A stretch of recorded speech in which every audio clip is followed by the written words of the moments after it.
ومعرفي وتاريخي طويل.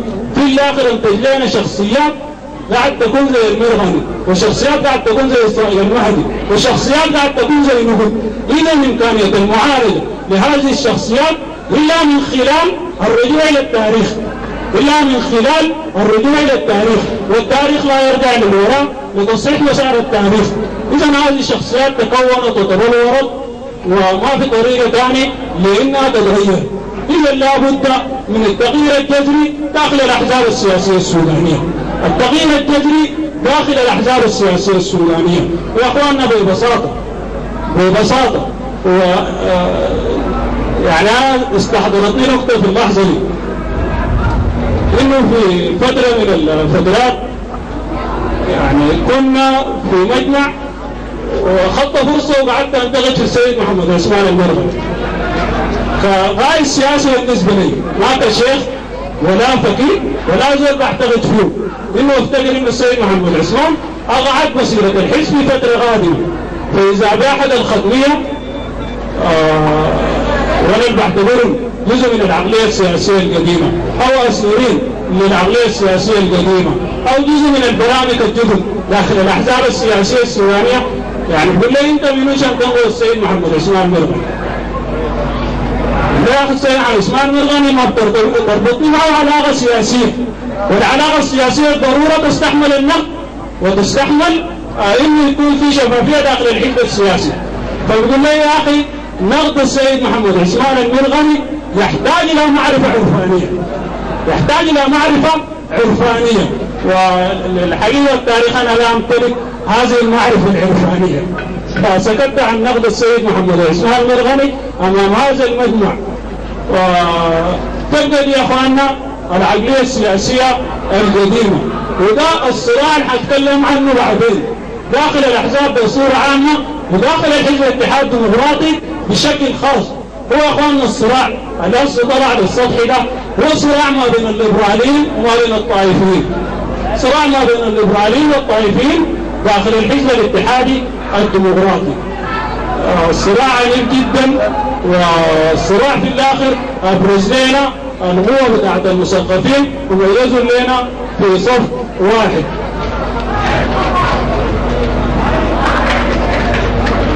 مسألة أخرى في تكوين البنية أو بنية العقل السياسي الجديد وهي الغدرية.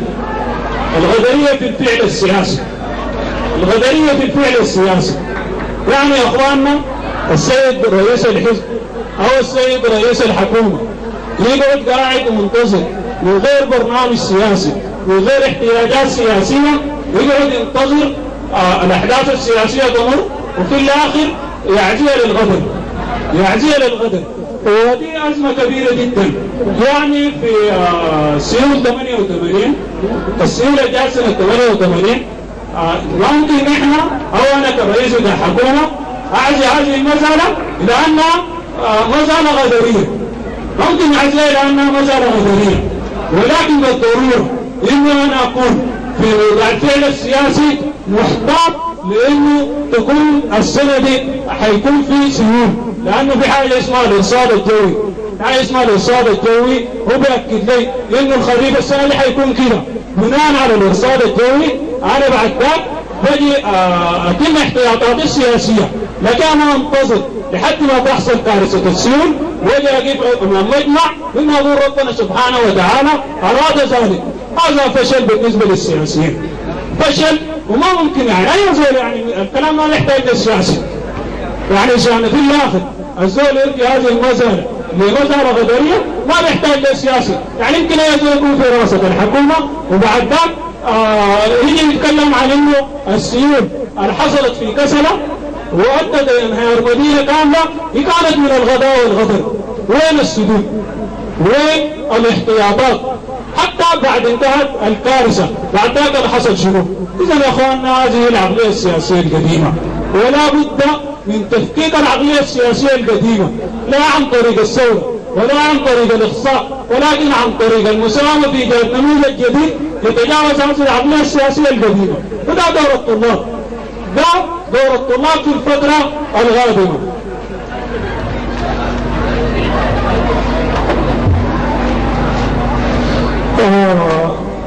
مسألة أخرى مكونات العقل السياسي القديم ومسألة حساسة جدا الانتهازية. الانتهازية في الأحزاب السياسية السودانية. يا أخواننا كل إشكال الأحزاب السياسية السودانية إنه بعد يتوجد في قيادتها في أي فترة تاريخية قيادات انتهازية. إذا استرجعنا التاريخ نجد إنه حكومة السيدين في أول جمعية تأسيسية هي قامت على فكرة انتهازية وإخصاء الزعيم إسماعيل الأزهري، لأنه كان أصله في تنافر ما بين السيد وتنافس شديد جدا السيد عبد الرحمن المهدي والسيد علي المرغني، لكن الفكرة الانتهازية في التغاون على إسقاط حكومة الزعيم الأزهري هي بعد أدت إلى تحالف في هذا الوقت. والأمثلة على ذلك كثيرة جدا. يعني مثلا عودة السيد الصادق المهدي في سنة 77 هذه واحدة من المؤشرات الانتهازية السياسية. سقوط اتفاقية المرغني قرن واحدة من المؤشرات للانتهازية السياسية. توقيع مقررات أسمرة 1995 كانت بتتناقض مع بعض مكونات الأحزاب السياسية الفكرية، قاعد تمثل تناقض فكري داخل بعض الأحزاب. يفتكر أن التوقيع ده كان بانتهازية سياسية. عودة السيد الصادق المهدي في اتفاق جنيف وجيبوتي واحد من الانتهازية السياسية. اتفاق جدة ما بين السيد محمد عثمان المرغني وما بين حكومة المؤتمر الوطني وكان يمثل واحد من مؤشرات الانتهازية السياسية. إذن التناقض الانتهازية التي تؤدي إلى التناقض ما بين الفكرة وما بين الفعل السياسي في الآخر بعد تمثل الانتهازية السياسية. ونحن في الحزب الاتحاد الديمقراطي عندنا أمثلة جديدة للانتهازية السياسية. أمثلة جديدة يعني حصلت ضد الفترة. يعني مثلا موقف علي محمود حسنين كان بيفتكر انه قاعد يمثل الرأي المثقفين داخل الحزب الاتحاد الديمقراطي، وانه بيفتكر نفسه حرب على الطائفية داخل الحزب الاتحاد الديمقراطي لما حصلت له مساومة سياسية انه حيجي الامين العام للحزب الاتحاد الديمقراطي، تخلى عن افكاره الاساسية والتحق بمجموعة المرجعيات في القاهرة. اذا يا اخواننا باختصار شديد انه كل العقلية السياسية القديمة هي يجب ان تفكك البنية الاساسية بتاعتها، وكل الرؤساء بتاع الاحزاب السياسية السودانية الموجودين الليلة هم امتداد العقلية السياسية القديمة. اذا دور الطلاب يدخلوا داخل هذه الاحزاب السياسية ويساهموا في تفكيك بنية العقل السياسي القديم. ساهموا مساهمة كبيرة جدا في تفكيك بنية العقل السياسي القديم.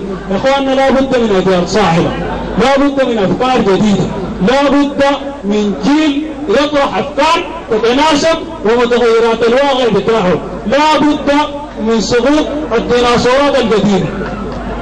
وللاسف يعني داخل الاحزاب السياسية قاعد نجد داخل احزابنا السياسية ذاته ونجد انه شباب سأوريك انه حتى السلوك بتاع العقلية السياسية ما مرتبط بسين محددة، حتى السلوك ما مرتبط بسين محددة. يعني في شباب داخل الاحزاب السياسية هم امتداد للعقلية السياسية القديمة، وفي شيوخ داخل الاحزاب السياسية السودانية هم قاعد يمثلوا نبض الحركة الشبابية. إذا المسألة بتاع السلوك، مسألة بتاع السلوك في الأول وفي الآخر.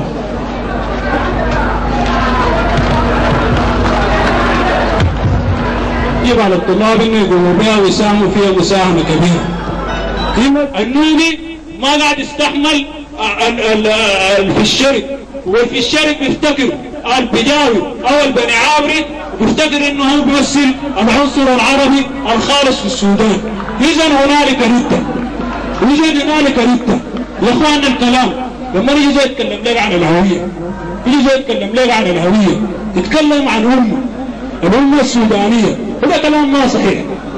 ما في حاجة اسمها الأمة السودانية، ما في حاجة اسمها الأمة السودانية. نحن شعب، يمكن نقول نحن شعب أو نقول نحن مجموعة بتاع الشعوب، ولكن هل تمت عملية انصهار حقيقي كونت لنا جذور تاريخية طويلة شكلت لنا ملامح بتاعت أمة؟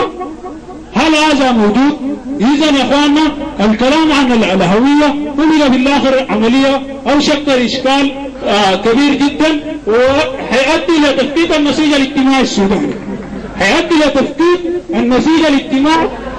هل هي بقى مشكلة بتاع التنمية؟ هل يا إخواننا الشيء حصل من الحكومة إنه دعمت الفصائل العربية أو المجموعات العربية أو ما يسمى بالجنجوي، وحول الإشكال من إشكال بتاع مطالب بسيطة لتنمية في إقليم دارفور إلى مشكلة عرقية، مشكلة عرقية. ومن الإشكال إن الليلة العرب في دارفور المعانية والمسيرية مع الفرد الليلة ما بيقدروا يتعايشوا، ما بيقدروا يتعايشوا وما بيقدروا يقعدوا مع بعض. والكلام ده يعني زمان شارلو فرانسيس دي في طائر الشوك، وشارلو في بعض المقالات إنه ما لا يقال هو سبب المشكلة، وما لا يقال هو سبب المشكلة، وما لا يقال أن هنالك استعلاء عرقي، هنالك استعلاء عرقي. يا اخواننا الازمه دي دخلت فيها او اصلا بدا عبود الحقيقه التاريخ عشان ما اي حاجه نحن نجري على الجبهه الاسلاميه. يعني عبود حاول يقوم يدخل او يفرض الثقافه العربيه الاسلاميه، حاول يفرض الثقافه العربيه الاسلاميه. بعد ذاك حصل لنا التمرد الاول في 55، حصل التمرد الاول تمرد توريد، وبعد ذلك جاءت الجبهة الإسلامية واستفادت من الدرس بتاع عبود، حاولت تفرض الهيمنة بتاعت الثقافة العربية الإسلامية على الجنوب، تفرض الثقافة العربية الإسلامية على الجنوب، وده شيء برضه ما ممكن، شيء ما ممكن. الجبهة الإسلامية حاولت تعرض الجنوب، حاولت تحفظ أولاد الجنوب زي الغرام بالجوع، حاولت تقربهم إلى الله زلفى، حاولت تغير المناهج الأكاديمية، ما وجهت الإعلام بالشكل الصحيح. في الآخر ظهرت لنا الأزمة، ما تحولت الأزمة ما بين مطالب بسيطة من الحركة الشعبية إنه يكون في تنمية في الجنوب إلى عداء، وعداء سافر جدا للثقافة العربية الإسلامية. ودي أزمة جديدة، أزمة جديدة سوف تؤدي إلى طمس الهوية السودانية، سوف تؤدي إلى طمس الهوية السودانية. إذن لا بد من إشاعة أمور الآخر، لا بد من إشاعة أمور الآخر. أنا أتقبل معاي الدنكاوي، أتقبل معاي المسيري، أتقبل معاي الشنكاوي، أتقبل معاي البني عامري، أتقبل معاي النوباوي، أتقبل معاي الفوراوي، في وطن يسع الجميع، في وطن يسع الجميع، هو وطن السودان، هو وطن السودان ده. عشان كده يا اخواننا دي الازمه، وبعد ذاك الاستعلاء ده هو من اولاد العرب بس. يعني عشان ما نحن برضه ما نفتكر انه الاستعلاء من اولاد العرب بس. يعني الدنكا ده برضه يفتكروا انه هو الجنس العربي في البلد دي. الدنكا يعني يفتكروا انه هو الجنس العربي في البلد دي، ويفتكروا انهم هم المكون الاساسي للشعب السوداني، وان القبائل العربيه هي قبائل دخيله. اذا حتى الدنكاوي هو قاعد يمثل في داخله استعلاء على العربي. وقبائل الجمر كمثال في غرب السودان، قبائل الجمر من القبائل الزنينه يفتكر انه عندها عداء مع العرب، يفتكروا انه العرب دول شياطين، وان العرب قاعد يمثلوا محور الشر. عشان كده اخوان حتى في الترتيب الاجتماعي بتاعهم او في الاعراف الاجتماعيه بتاعتهم، لما واحد فيهم يتزوج من بالعرب من الشمال بعد ذاك هيتعزل من القبيله، يتعزل من القبيله. اذا الرفض الاخر هو رفض للكل ورفض من الكل، يعني ما خاص بمجموعه معينه. يعني ليس هنالك مركزيه في الوسط تسمى الثقافه العربيه الاسلاميه هي تتآمر على الهامش. ودي ازمه المثقفين الثانيين، الهامش والمركز، وجدليه الهامش والمركز، وانه حاصل بعد ذلك انه في مؤامره كبيره جدا من ابناء درمان، ومؤامره كبيره جدا من العرب في الوسط ومؤامرة كبيرة جدا من الثقافة العربية الإسلامية على أبناء الهامش، والكلام ده يا أخواننا ما موجود. يعني ما في مجموعة من أبناء الوسط دول هم قعدوا عشان يتآمروا على أبناء الهامش. إذا يا أخواننا الكلام ما بيبقى بأنه كلام الهامش والمركز، ولكن يبقى بأنه لا بد من إشاعة الثقافة ومن الرأي الآخر من خلال برنامج واضح. يعني احنا نسميه عندنا اتحاد ديمقراطي، هو ديمقراطية الثقافة وجماهيريتها. ديمقراطية الثقافة وجماهيريتها انك تتيح لكل زول انه يعبر عن نفسه، بتتيح لكل ثقافة انها تعبر عن نفسها، بتتيح وسائل الاعلام لكل المجموعات الاساسية، بتتيح لكل الاديان انها تعبر عن نفسها من خلال الدور بتاعت العبادة بتاعتها. وحتى الثقافة البسيطة هي قاعد تسقط، والثقافة القوية هي بتستمر، وقد تتحالف وتتآلف أو تتحد مجموعة بتاع الثقافتين ومجموعة من الميزان تكون لنا منتج جديد، تكون لنا منتج جديد. عشان كده يا اخواننا ده حل اشكال السودان، وده دور الطلاب في الفترة بتاعت التحول الديمقراطي الغادر. لا بد من مشاركة حقيقية لهؤلاء الطلاب في المحافظة على النسيج الاجتماعي السوداني.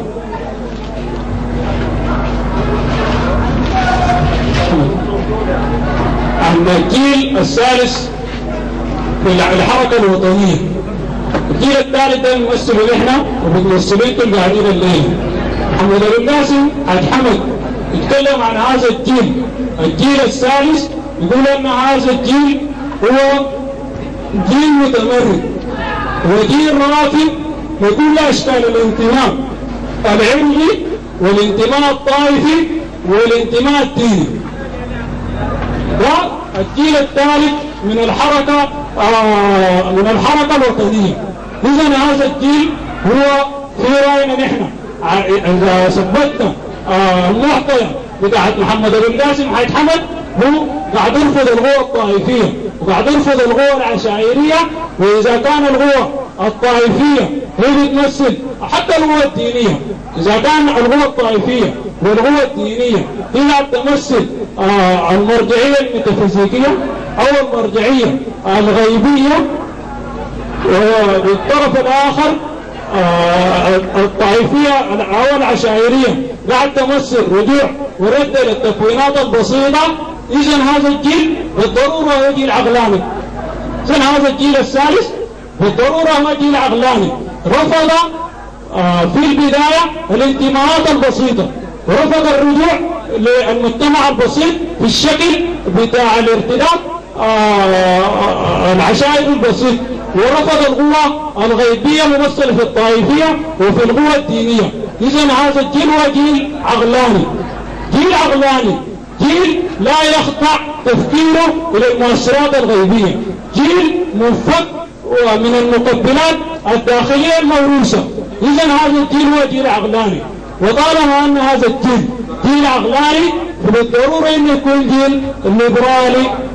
جيل ليبرالي، وطالما أنه جيل ليبرالي فبالضرورة أنه يكون جيل علماني. هذه المعطية. في معطية إذا ناس رضوا ولا رفضوا. إذا كان هذه معطيات الجيل الثالث، إذا كان معطيات الجيل الثالث وده الترمومتر بتاع الأشياء، أي زول يقيس الترمومتر ده في داخله، أي زول يقيس الترمومتر ده في داخله.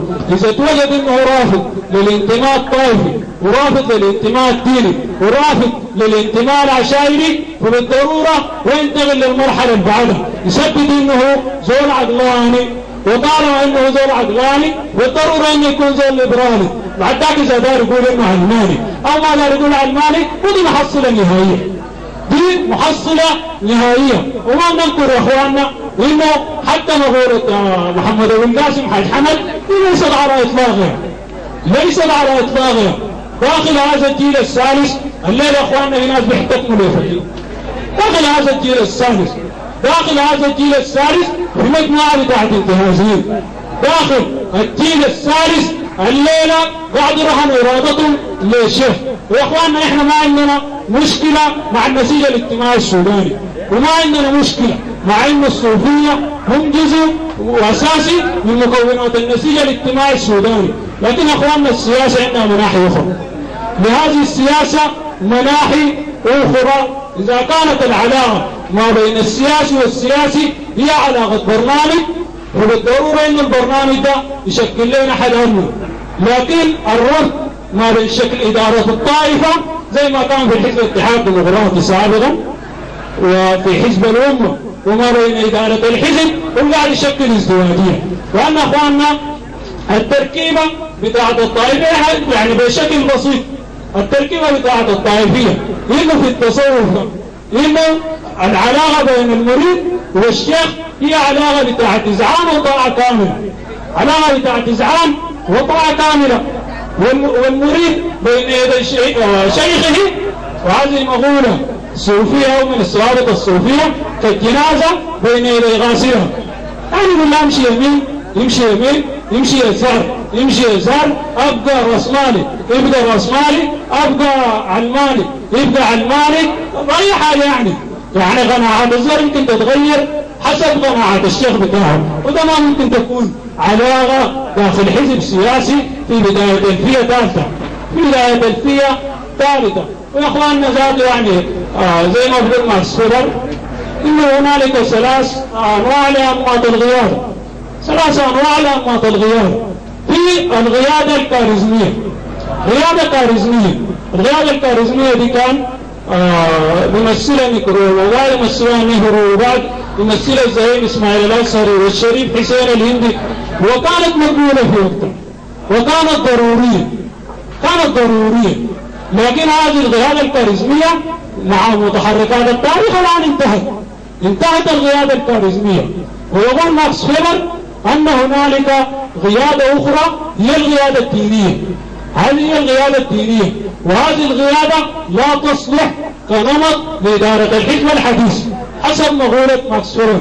ويقول أن هنالك نوع ثالث من الغيادة هو الغيادة الديمقراطية، ودي الشيء اللي قاعد نبحث عنه نحن الليله في الحزب الاتحاد الديمقراطي، مجموعه الهيئه العامه دايرين حزب ينتخب قيادته عن طريق انتخاب حر ديمقراطي زي ما يعني ما حصل في القاهره، لانه يقول لك في مؤتمر عام من حزب الاتحاد الديمقراطي مجموعه المرجعيات، مؤتمر عام انه انتخاب الحزب ليس من صلاحيه المؤتمر، انتخاب الحزب ليست من صلاحية المؤتمر. مع العلم كل الناس اللي فاتوا القاهرة كانوا دايرين من على راسة السيد محمد عثمان، لكن ما ادهم فرصة، حتى فرصة الاختيار يقعد تنقص من قدر القيادة الدينية، تنقص من قدر القيادة الدينية.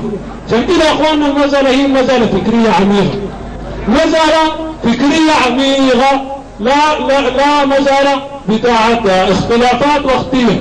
ولكن الظرف التاريخي الآن نحن افتكرنا انه ده الظرف المناسب لظهور قوة ديمقراطية ليبرالية حقيقية داخل الحزب الاتحاد الديمقراطي تقوم بمهام الحزب في الفترة القادمة، تنتخب الرئيس انتخاب ديمقراطي يحدد بفترتين او بفترة واحدة او بثلاث فترات. لكن ده ما دار الرئيس مدى الحياة، رئيس مدى الحياة ثاني ما في، وده واحد من معوقات زي ما تكلمنا قبل السياسة السودانية، واحد من معوقات مسيرة السياسة السودانية، يعني كل أمراض السياسة السودانية الأربعة اللي تكلمنا عنها هم بعد يكون في رئيس دائم، الرئيس الدائم يعني ما الحزب الاتحاد الديمقراطي حتى حزب الأمة، يعني السيد الصاغ المهدي منذ أن برز في الساحة السياسية السودانية هو رئيس لحزب الأمة، السيد محمد إبراهيم مقر ومنذ إعدام عبد الخالق محجوب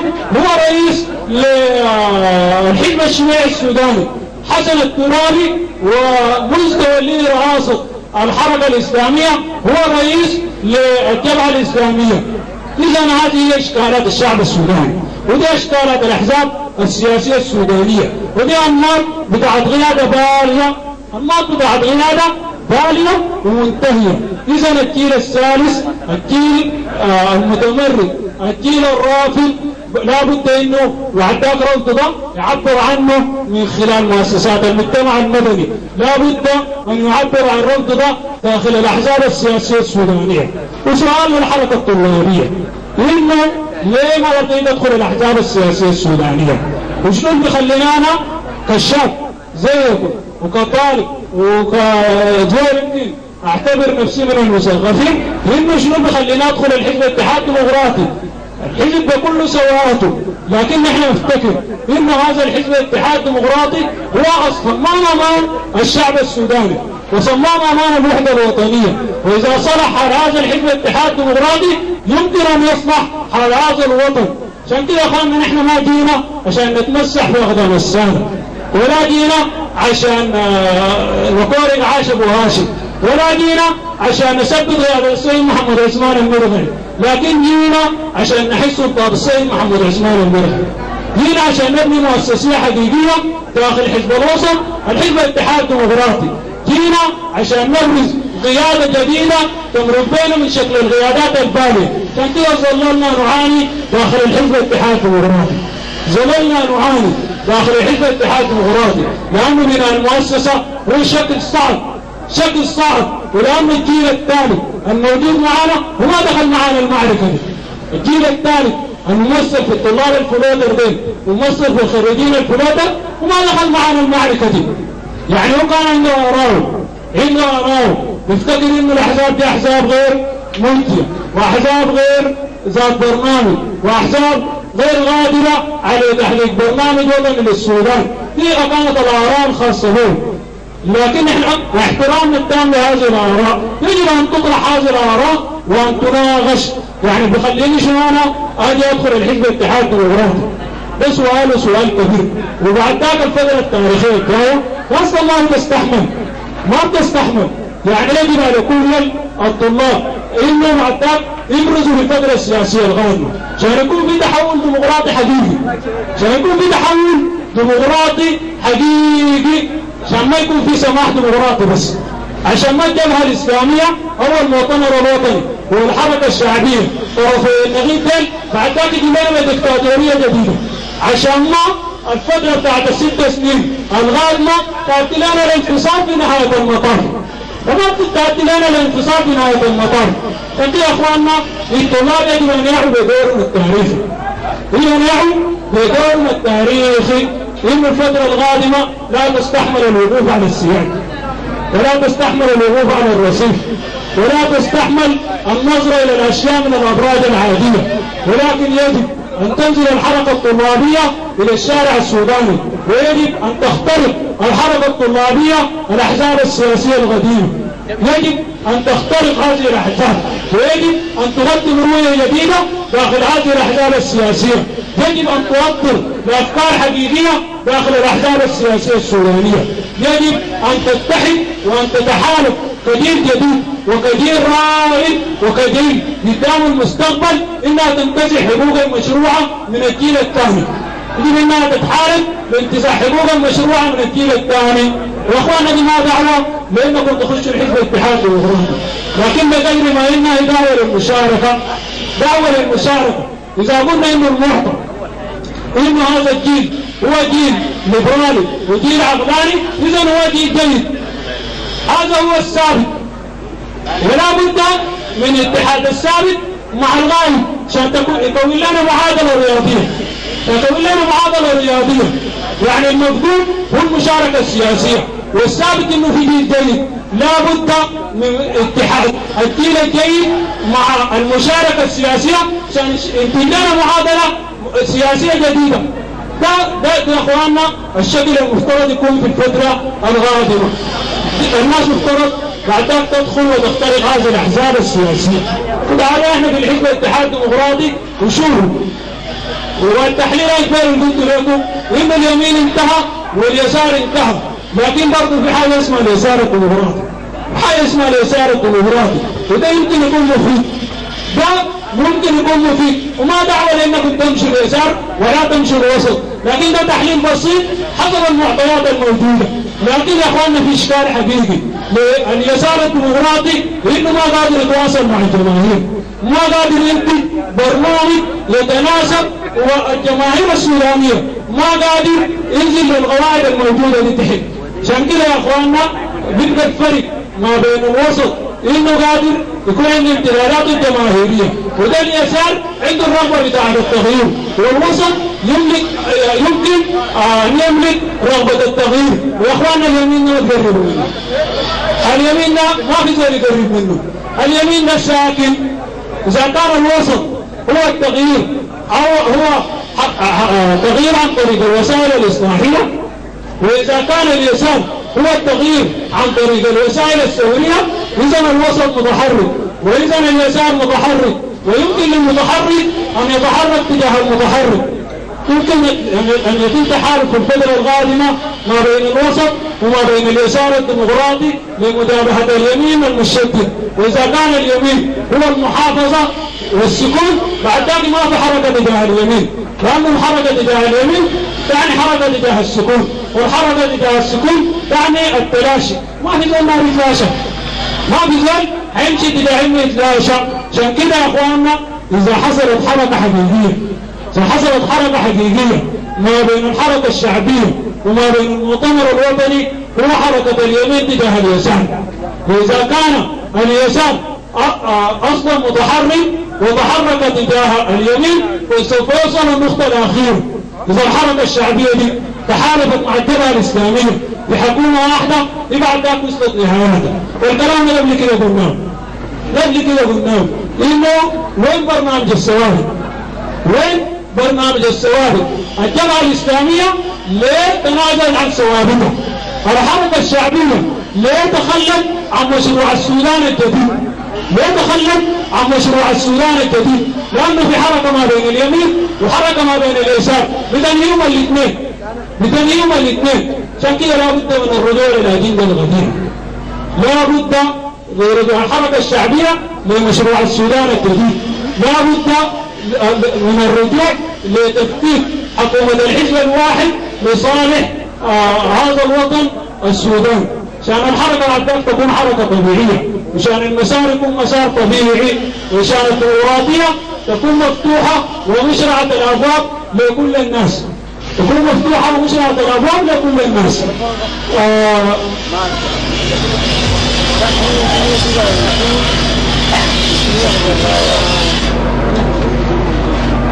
وفي كل هذه المعطيات ما هو الحل؟ الآن هنالك تفاوت شديد ما بين حكومة الجبهة الإسلامية وحكومة من الحركة الشعبية، أقصد منه كل التنظيمات السياسية، أقصد منه التجمع الوطني الديمقراطي. هنالك حسب رأينا أجندة خفية، هنالك أجندة خارجية. أمريكا الآن تفرض هذا السلام عن طريق أنفوس وغيره على الحركة الشعبية وعلى المؤتمر الوطني. إذن ما هو المرجو من هذا السلام؟ هل الاتفاق بين الحكومة وبين الحركة الشعبية هو يمثل الحل؟ هل يمثل الحل؟ يا اخواننا ده ما موجود. الممكن والمتاح والمخرج الوحيد لا بد من مؤتمر قومي دستوري، لا بد من مؤتمر قومي دستوري يكون جامع لكل الأحزاب السياسية، تحل في داخله مشكلة نظام الحكم، يحل في داخله مشكلة الهوية السودانية، يحل في داخله علاقة الدين بالسياسة، يحل في داخله دستور السودان، يحل في داخله مصدر التشريع، يحل في داخله مشكلة المناطق الثلاثة، يحل في داخله كل الأشياء العالقة ما بين الشمال والجنوب وما بين الشرق والغرب وما بين كل هذا الوطن. لا بد من مؤتمر قومي دستوري. وإذا كان هذه الدعوة دعوة قديمة فلنعتبرها دعوة قديمة جديدة، نعتبرها دعوة قديمة جديدة، لأن الذين تنازلوا عن مقررات أسمر 95 هم غير الناس في رأس التجمع الوطني الديمقراطي. الفصيل الرئيسي هو رئيس التجمع الوطني الديمقراطي، لكن نحن نظل متمسكين بمبادئ التجمع الوطني الديمقراطي، لأن حين حل لإشكال هذا الوطن، الحل لإشكال هذا الوطن من خلال مؤتمر قومي دستوري يعالج كل الإشكالات الشائكة بين جماهير الشعب السوداني، كل الأشكال الشائكة. هذه واحدة من المعطيات. حل آخر لا بد إذا أخوانا العالم ده كله أو قوانين الطبيعة في مكونات ثلاثة لأي مجموعة. دولة سوق مجتمع. الدولة والسوق والمجتمع هي المحركات الأساسية لأي حركة بتاع المجتمع. إذا ما حصلت موازنة بين هذه الأشياء الثلاثة فسوف يكون هنالك خلل، وهذا الخلل موجود في السودان. هذا الخلل موجود في السودان بشكل كبير وبشكل فظيع. عندما يحصل خلل في السوق فهذا يعني تغول الدولة على المجتمع، ولا من المجتمع الطبيعي. وإذا حصل خلل في الدولة بعد ذلك هيكون في تغول من السوق على المجتمع. والآلية بتاعت تغول الدولة هي الغم والاستنتاج. الغم والاستنتاج والآلية بتاعت تغول السوق هي الرأسمالية. إذن لا بد من انه المجتمع يتحرك الى مستوى الحد الاعلى، لان المجتمع ده كلما كان السلطه اعلى كلما حد من تغول السوق ومن تغول الدوله. اذا المجتمع لا بد ان يجعل حدين محددان للديمقراطيه، باعتبار ان الديمقراطيه تخلق الموازنه داخل الدوله او تخلق وضع صحيح داخل الدوله، ولا بد من فرض نظام اشتراكي. لأن الاشتراكية اللي بتحدد أو بتقل من تغول السوق، وإذا كان الليلة الحكومة في البروتوكولات الستة مع الحركة الشعبية هي موقعة على اختصام السلطة، ليس هنالك عدالة حقيقية. لكن يا اخواننا الحاجة الوحيدة ان تضمن عدالة حقيقية انه يكون في نظام اشتراكي، نظام ديمقراطي على مستوى الدولة، زي النظام اشتراكي يضبط حركة السوق، يخلق الموازنة الحقيقية لسلامة هذا المجتمع. لكن يا اخواننا نظام بتاع افكار، النظام والحركة حركة بتاعت افكار. والدين الثالث هو دين منظور عملية كبيرة جدا في تغيير التاريخ السوداني وفي تغيير مسار الحركة السياسية السودانية. ويا اخواننا في نهاية حديثي، إذا كان اختزلنا الفكرة داخل الأحزاب وداخل الحين الاتحاد الديمقراطي في أن صراع